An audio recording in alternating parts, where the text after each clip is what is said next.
Hey, what's up, everybody? For this video, gonna be a little bit something different. I'm just gonna share with everyone my live experiences at pro wrestling shows.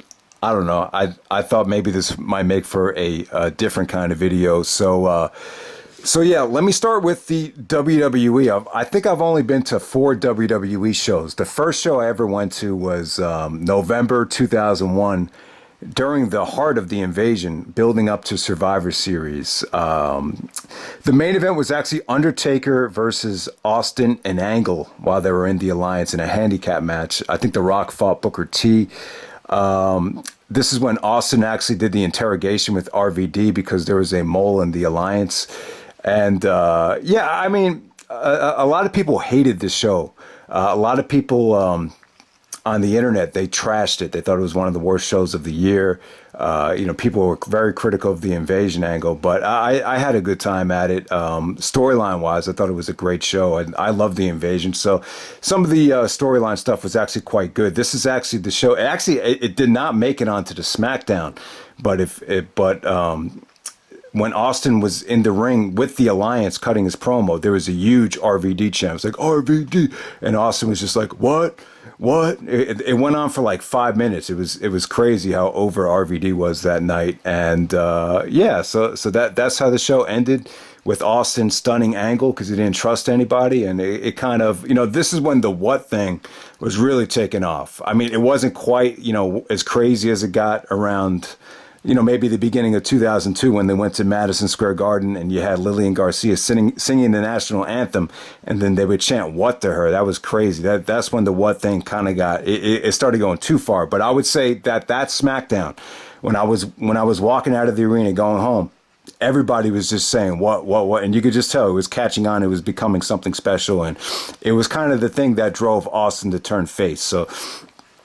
So that was Smackdown, November 6, 2001, from the Continental Airlines Arena in East Rutherford, New Jersey. So there we go with that. The next pro wrestling show I went to was Smackdown, another Smackdown house show, September 20th, 2003. I believe that was the date. This is right after the Brock and Angle Iron Man match.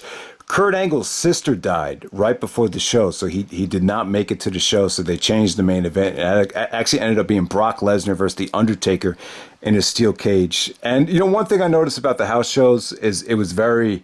it was kind of a boring show, and to make matters worse, this is when Austin and Lance Storm had that whole boring thing where Austin was chanting boring to Lance Storm whenever he was wrestling. So you had that in the back of everyone's mind, and you heard a lot of boring chants. And that's kind of the way house shows are. They're very methodical. They don't go all out.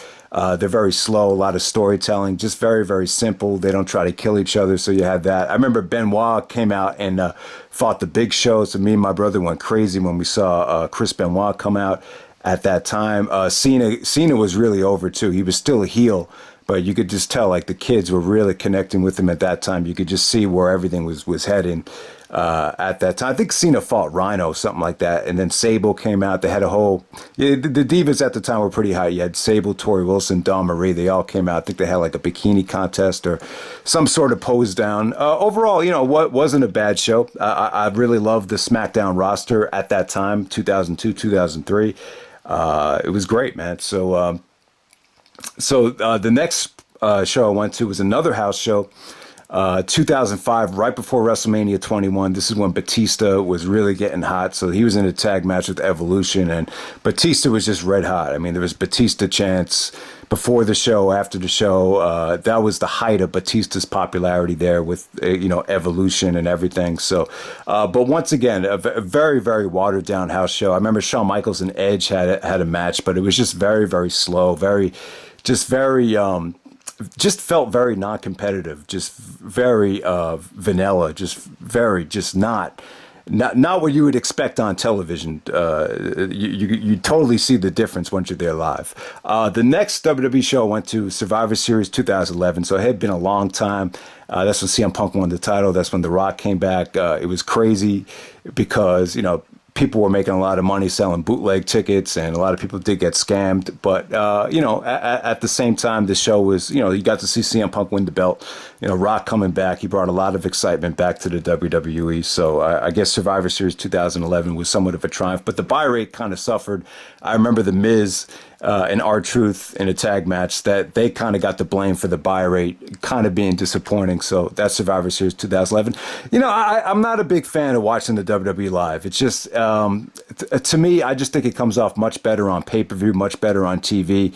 I like having the commentary. To me, it's not like Ring of Honor back in the heyday, where I think Ring of Honor, you get front row seats, you get good seats. It's an incredible experience live. All right, so the first Ring of Honor show I ever went to, Rising Above 2007, December 29th, 2007, Nigel McGuinness versus Austin Aries in that classic world title match.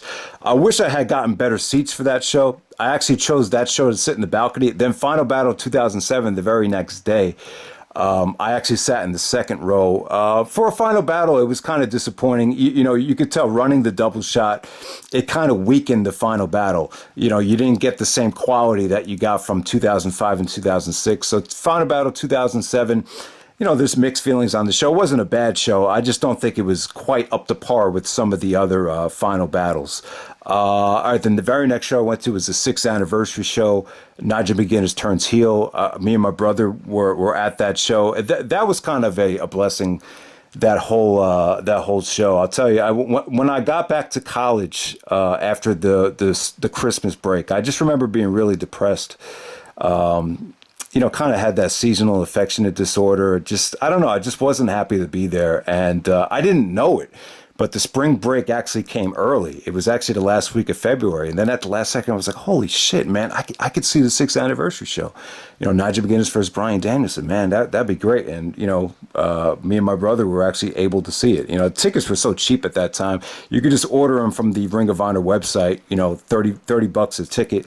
And yeah, it was great. Nigel turned heel. Nigel and Bryan Danielson had their best match in terms of storytelling, and yeah, it was great. And then the next show after that, I went to A New Level, Hammerstein Ballroom, which was really a letdown. I did the review of it, ROH Classics, A New Level, if you haven't seen it yet, and the Hammerstein Ballroom debut. I don't know, considering that was the first Hammerstein show, I think a lot of people just thought it could have been a lot better. And you saw a lot of influx of casual fans start to attend ROH shows. So I thought that kind of started to hurt some of the shows. But Ring of Honor redeemed themselves with Death Before Dishonor 6, which was incredible. That's probably the best show I ever went to live. You guys know how I love that show. That 4-way match between, came down to Tyler Black, Seth Rollins, and Nigel McGuinness in the finals. That's an incredible show. I would definitely say the best pro wrestling show I've ever been to. But what did it really mean in retrospect? They ended up firing the guy that booked that show a couple months later. So what did it really mean? Then Final Battle 2008, another great show.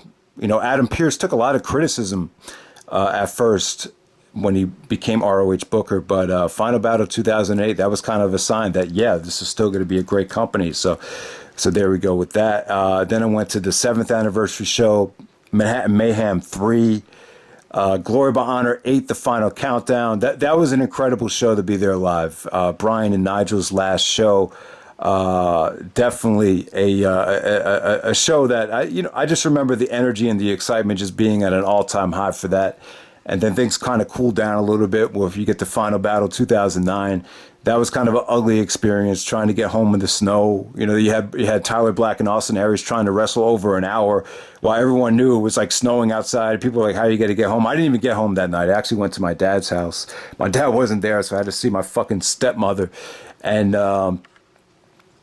she let me in, and as soon as the morning came, thank God I was able to get back home. So that was a crazy experience. But in retrospect, I don't think Final Battle 2009 was as bad as some people made it out to be. It was a big deal because it was the first pay-per-view on Go Fight Live. So and it was kind of a shitty experience for some people. All right, so next show after that I went to was the 8th anniversary show. It's when Tyler Black beat Austin Aries for the ROH World Title. Then Supercard of Honor 5. Incredible show. You saw Motor City Machine Guns and the Briscoes. They stole the show. Then from there, what was it? Was it? I think it was Glory by Honor Glory by Honor, which one? 9? I think it was Glory by Honor 9. Yeah, Glory by Honor 9 featuring the world's greatest tag team. You guys might remember that. I'm trying to think, what was the main event to that show? Glory by Honor 9. Who was the champion at the time? Tyler Black had just left. Was it Tyler Black? Yeah, Tyler Black actually dropped it to Roderick Strong. Remember, that was Tyler Black's last match, Glory by Honor 9, New York City. And then the next one, Final Battle 2010, was great. You know, I remember seeing a lot of the guys from YouTube at that show. That was an incredible double main event and great show. A lot of you guys might remember that. Then I think you had the Manhattan Mayhem show where Eddie Edwards beat Roderick Strong. That was an incredible moment. I just don't think a lot of people expected it. That was a nice little swerve. What was it? Manhattan Mayhem 4, I believe it was. Eddie over Roderick Strong. Yeah, that was another great show. Yeah, definitely one of the best matches of 2011 for Ring of Honor right there. All right, so after that, what was after that? Oh, then you have Best in the World 2011, which I didn't really like as much as other people, but I'll tell you, the Eddie Edwards match, it did very well. Yeah, got a lot of hype, very well promoted. You know, for Best in the World, I that's not kind of the direction I thought they were going to go, but you know, I just remember being a little bit let down by the direction of the company after that show. You know, people started to leave. Jim Cornette got more influence. So I really felt, while some people did enjoy Best in the World 2011, I could just definitely tell, like, the company was kind of on the way down. That's just kind of the way I felt from it. I felt like there was some sort of an edge missing from the whole company after that show. And then, you know, things just started going downhill. Then you had the Death Before Dishonor show. You had the Ladder War 3 with the All Night Express and the Briscoes. I think that was the next show I went to. And then you had Final Battle 2011, which I was not in a good mood at that show. I just thought it was, you know, you could just definitely tell by the end of that show, like, this is just not the same company.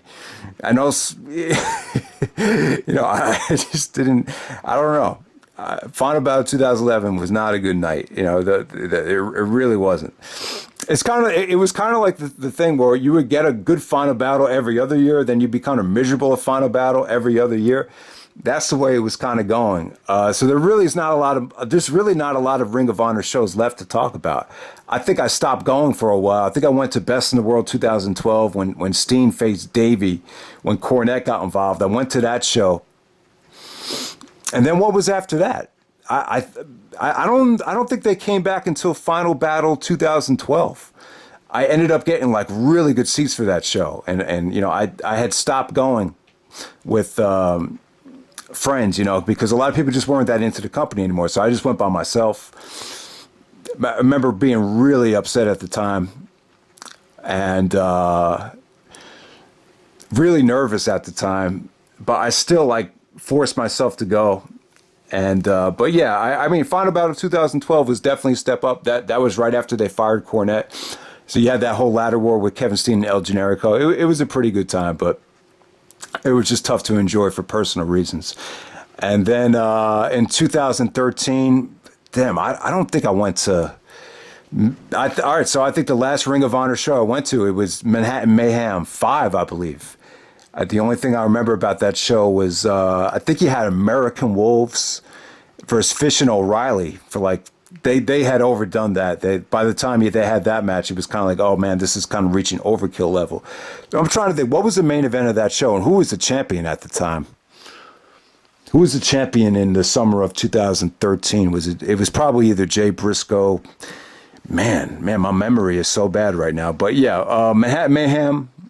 2013, last Ring of Honor show I went to, and you know what, guys, I can't even remember the main event. I'm pretty sure it was Jay Briscoe, and you know what, Supercard of Honor 7. I went to that show too. That's where Jay Briscoe won the Ring of Honor World title. I actually thought that was a really good show. Supercard of Honor 7 was good. The Manhattan Mayhem show later on that summer, definitely not as good though.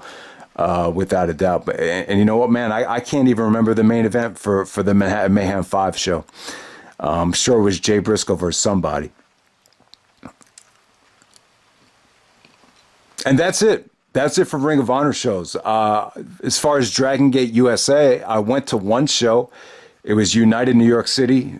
That's when they were crowning new tag team champions. So they had a tag team championship tournament. I did see Yamato actually defeat BB Hulk to win the Dragon Gate USA Open the Freedom Gate Championship. So that was cool, even though the match was like the third match on the show, which is kind of weird. And that was at BB King's. This is more of like a restaurant.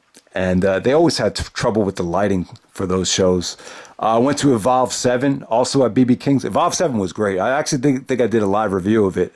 I think the review came out really good. And the show at the time, I remember just being really happy with it. I mean, there wasn't anything amazing on the show. I think you got to see Dean Ambrose, John Moxley's last match on the Indies against Austin Aries. That was a really good show, Evolve 7.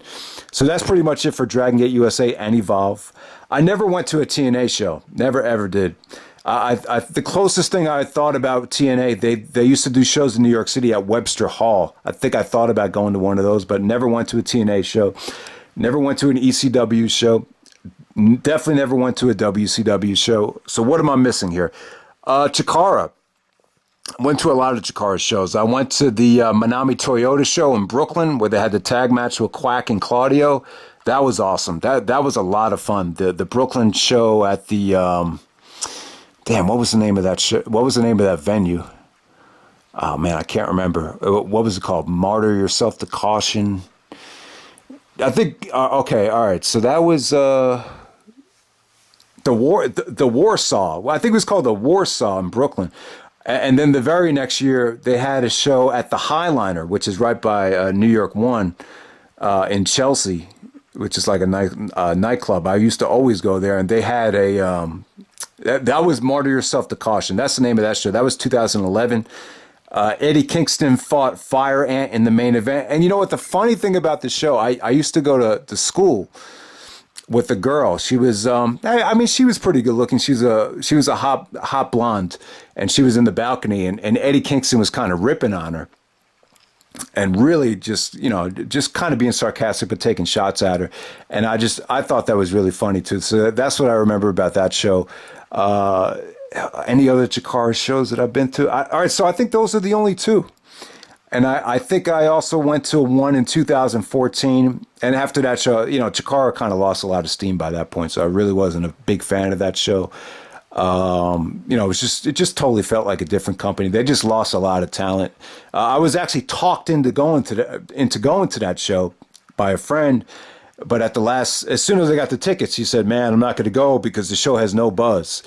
So that was pretty much it for that. But yeah, Ring of Honor, CHIKARA, Dragon Gate USA, Evolve, PWG. Obviously, I've never been to a PWG show because they're on the West Coast. Yeah, I mean, I'm not the type of guy that's going to fly all the way over there to Reseda, California to go to a PWG show. But yeah, man, it would have been cool to do that. So that's pretty much it. Those are my live pro wrestling experiences. I don't think I'm leaving anything out. I think I pretty much covered all the bases. But yeah, I mean, it's really tough to remember those last couple Ring of Honor shows. It really is. But yeah, I would say Supercard of Honor 7. That's probably the last really good Ring of Honor show I went to. And that was 2013, which is more than 5 years ago. So it's been a long time since I've been to a pro wrestling show. The very last pro wrestling show I've been to was July 2014, whatever that CHIKARA show was in New York City. It was at some nightclub. But that was the last pro wrestling show I've been to. So it's been a long time. But yeah, that's how it was back in the day, man. So I just wanted to reminisce and share those experiences with you. I would definitely say the best pro wrestling show I've ever been to, I'll say it's Ring of Honor's Death Before Dishonor 6. Best WWE show I've been to, I'm going to say it's been that Smackdown. I'm just a big fan of the Invasion.